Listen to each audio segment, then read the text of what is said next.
and these included 4 ideas.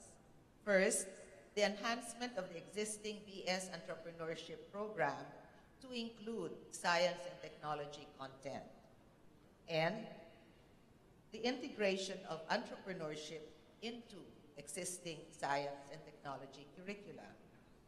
The second option was the design of a hybrid program that combines the 2 disciplines of science and entrepreneurship, particularly at the graduate level. Third, the introduction of entrepreneurship at earlier levels through exposure in different forms. For example, formal credit courses, seminars, boot camps, project-based learning.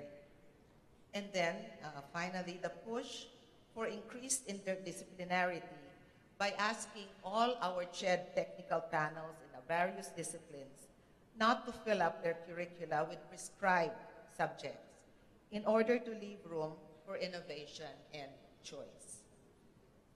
As an eager partner in entrepreneurship acceleration, CHED has done the following. In July 2014, PhilDev forwarded to CHED the recommendations that emerged from its Visiting U.S. Professors program, then discussed and endorsed by the CHED Technical Panel for Engineering and Technology, and approved by the Commission en Banc on December 2014.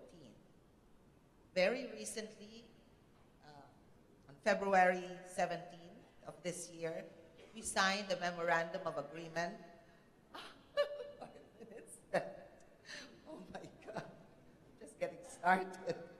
Well, maybe at any rate, we signed a MOA with Phil. You will probably hear about more about this in the workshop later. At any rate, suffice to say that we signed the MOA.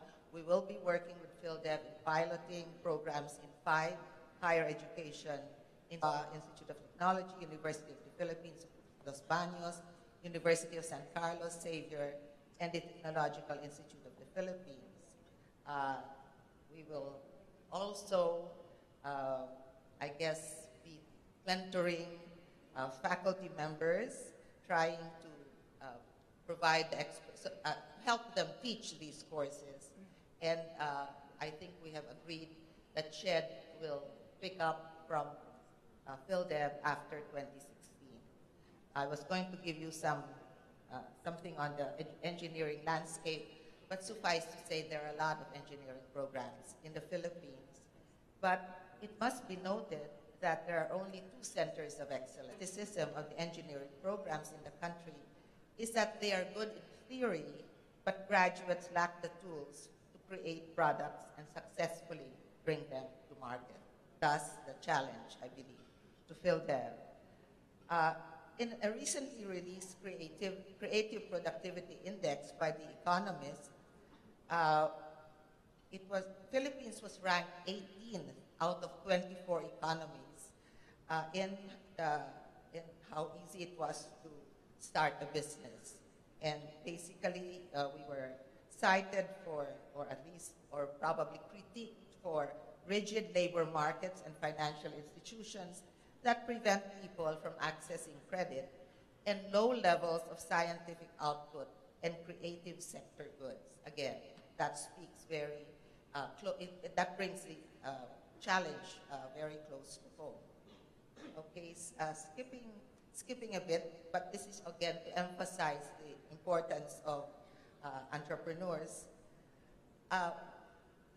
There was a study, this study on doing business in the Philippines, discovered that it is not just the quality or years of education that mattered in success, while it has long been acknowledged that private returns are much higher for tertiary education compared to basic education.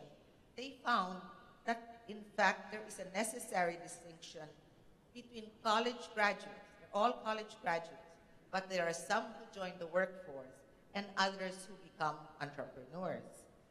For the latter, the private returns are in fact much higher, but these are accompanied by large social returns.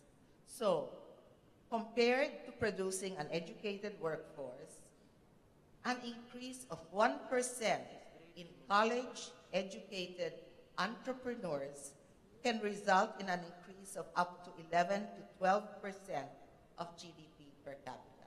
Now that's awesome, I think. So there's again, it's a challenge to us. I feel the challenge to the Philippine government, for instance, is first to lower the barriers to entry of new businesses through instituting more entrepreneur-friendly policies, and second, and closer to home to all of us, to improve the quality of learning that happens in our classrooms, to allow our students not only to know and do, but to create an ecosystem.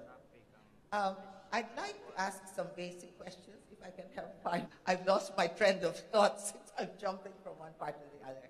Okay, system. Some questions we might ask of education institutions are, do schools teach financial literacy and entrepreneurship to high school and college students?